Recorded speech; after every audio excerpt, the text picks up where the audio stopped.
Hi everyone, it's Miss Lopez. In this video, I'm going to show you how to calculate and interpret chi-squares using M&Ms. Let's get started. So what you have at the bottom of your chi-square lab is a practice question. And it is, does the ratio of each color of M&M match what is reported on their website? Now, before we get started on the chi-square, you have to make your null hypothesis, because that null hypothesis is going to drive or going to help you inform what your expected values are. So in this case, our null hypothesis is that the color ratio does match the ratio on the website, that there is an equal proportion of each color. The alternative hypothesis is opposite to the null hypothesis, and it states that the color ratio does not match the ratio on the website. So these are our null hypothesis and our alternative hypothesis, and this is what we're going to use to drive or to create our expected values. You cannot make expected values until you know what the null hypothesis is. So I'm giving you, this case, the null hypothesis that there is an equal proportion of each color. So what I did is I went out and I bought some M&Ms. And just by looking at the bag right there, I started to wonder, like, this seems like there's a lot of green in this, right? Like, is it just me? There's a lot of green. That seems to be the dominant color. Now, according to M&M, what they do is they take buckets of each color and then they mix it into a larger bucket so that there's an equal proportion. And then it gets, by machine, it gets put into the little bags, and then that gets sold to the customer. But it looks kind of fishy to me. I feel like there's a lot more green. And I don't know if it's just like, I don't like the color green, or if, you know, there's something. I feel like there's something fishy going on. I don't know about this null hypothesis that there's an equal ratio. So, M&M states that it's random what you get in the bag. It may not be exactly each color has the same number because of randomness. So that's what chi-squares are going to help us do. Chi-squares are going to help us understand, is the randomness really just random? Or is there something else going on and someone at M&M is ruining my day by putting more green into this bag? Let's find out using chi-squares. So the first thing I did after I poured out the M&Ms is I separated them by color. And so you can see here, I've got my reds, orange, yellows, greens, blues, and browns, and then I counted.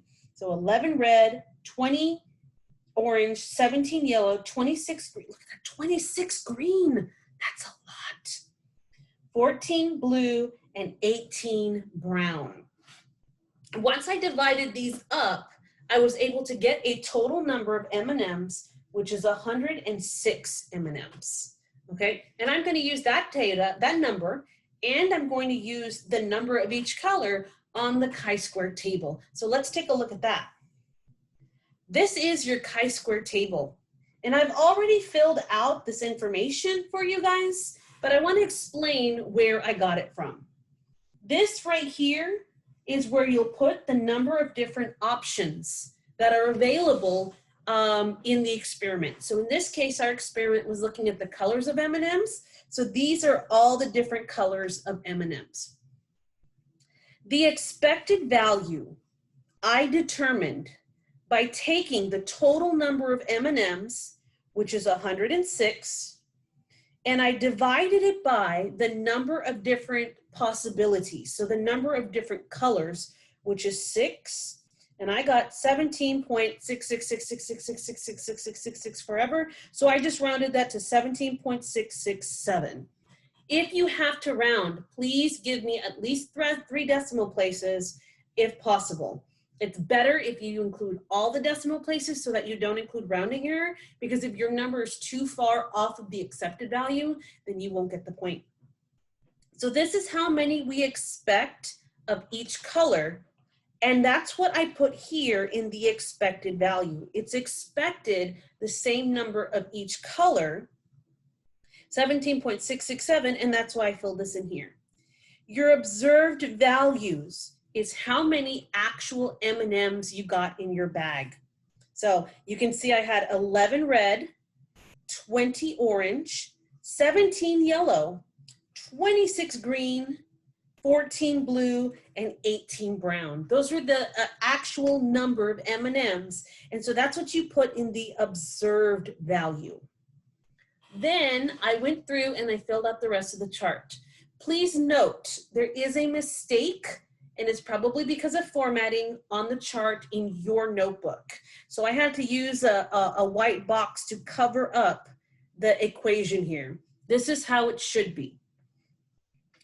So we're going to take the observed value minus the expected, and some of them will come out to be negative. Now, before we continue, let me go ahead and just throw this out there. It's okay to have a decimal in your expected value. That's okay. We really shouldn't have decimals in the observed values unless I only see like a fragment of an M&M. But even still, we really shouldn't have in the observed value. You should not have decimals, but it's okay in the expected. So you're going to do the observe minus the expected, and some of these will come out negative. Look at that. That's okay. Then you're going to take this number and you're going to square it. And be careful when you're doing this on the calculator. The parentheses means that your negative value gets squared as well. So a negative times a negative becomes positive. So you're going to take this number and square it, and that's what this column is. All of these are the square of these numbers. Then you're going to take your observed minus your expected squared divided by the expected. Hopefully by the time that we print these out and we offer these notebooks to you guys later, we'll have that fixed for you. So you take your observed minus your expected, so you take this value, and now you're going to divide it by the expected value. So take this one, divide it by this one, and that's how I got these numbers here, and now my chart is filled out. The last thing you need to do is you need to take the sum, which is the Greek letter sigma. You need to take the sum of this column. In other words, you need to add this entire column up. You're just going to add them up. So I'm going to take my calculator and I'm going to put 2.51592738 plus 0.30808224.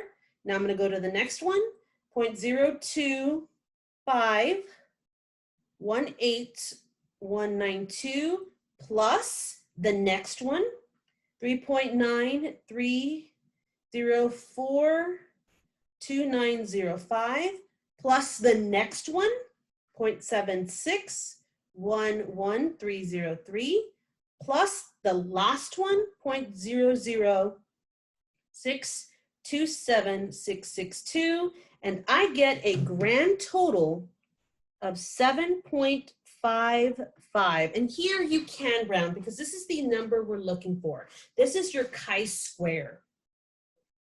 So when you add this whole column up, this last column, you get a value.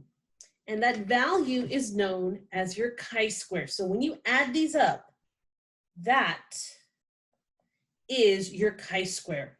Now chi looks like the letter X, but it's not the letter X, it's a Greek letter chi. And then the square is actually part of the name. There's no mathematical function to it. So the chi-square is 7.55. You don't take the square root. Sometimes students make the mistake of trying to take the square root. You don't do that. Some students try to square this. Nope, you don't do that either. You leave it alone. That is your value. But what does it mean? So we got 7.55. Is that good? Is that bad? What does that even mean? And so what we're going to need to do is we are going to need to compare this chi-square to an acceptable value created or discovered or calculated by statisticians. So what they did is they created a chart, a really handy chart for you to be able to look up what is the accepted value or what is the accepted amount of randomness that is in a situation like this. Okay, and we're gonna look at that chart now. So here it is. This is the formula sheet that College Board will give you on the day of the AP exam. You guys will get copies as well. And what we do, this is very different. If you take statistics, or you are taking statistics right now, the way that you learn to do it in statistics is a little different than the way we do it in biology. In AP biology, they kind of assume that many of you guys will be taking calculus or pre-cal. So we have to use this table a little differently than the way that you're going to use it in statistics. Here's what you do. The first thing is you find your p-value. And in biology, we always use the same p-value. We use 0.05. So this is the row we're going to be using. Then you have to find your degrees of freedom. And your degrees of freedom are equal to the number of distinct possible outcomes minus 1.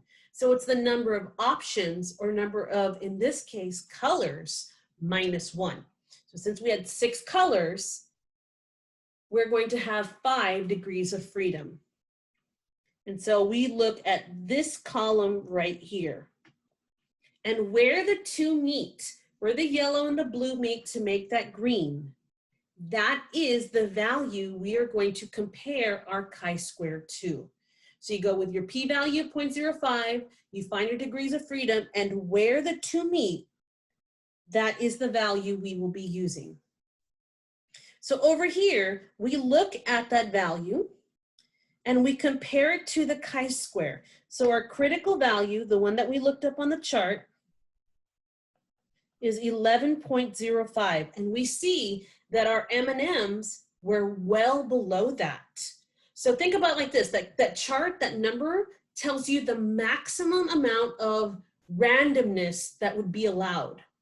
In this bag, we only had 7.55 random units. There's no units to it, but randomness. So since we're well below that critical value, we didn't go over it. That null hypothesis is legit. And the way that we write it, the way we write our conclusion is we fail to reject the null hypothesis. We didn't reject it. We didn't say, nope, that's totally out the window. We couldn't. We didn't have evidence to prove it. So we failed to reject the null hypothesis because when compared to the acceptable value of 11.05 at 5 degrees of freedom, remember it was 6 colors minus 1, and a probability of 0.05, our chi-square value of 7.55 is less than it. Kind of a weird statement there. It's less than that critical value of 11.5, which is what is the maximum limit. We didn't go past that maximum limit. So it's okay. The null hypothesis is okay. We are not going to reject it. But the way that we state it is we failed to reject the null hypothesis. And everything you see here is the way that you would write a conclusion using chi-squares. This is the information you need to provide. There's also the alternative hypothesis. Now keep in mind your alternative hypothesis is opposite to the hypothesis. So since we failed to reject the null hypothesis, we reject the evidence to support the alternative hypothesis. And then in context means you finish your sentence. So we reject the evidence to support the alternative hypothesis that the colors are not, what did we say, equally proportioned? Let me go back and look. We said will not be within the tolerance of the expected values, which is the not match the ratio on the website. Okay, so we'll just state it like that.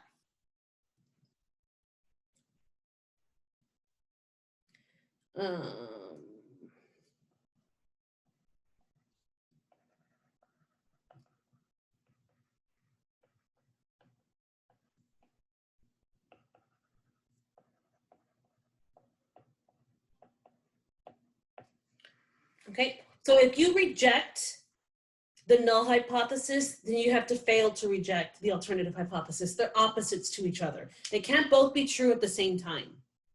So these are chi-squares. This table is usually provided for you, and then all you have to do is figure out, put the numbers where they belong, and then calculate that chi-square so you can compare it to the critical value. I really hope this video was helpful to you guys. Thank you so much for watching. Take care. Bye-bye.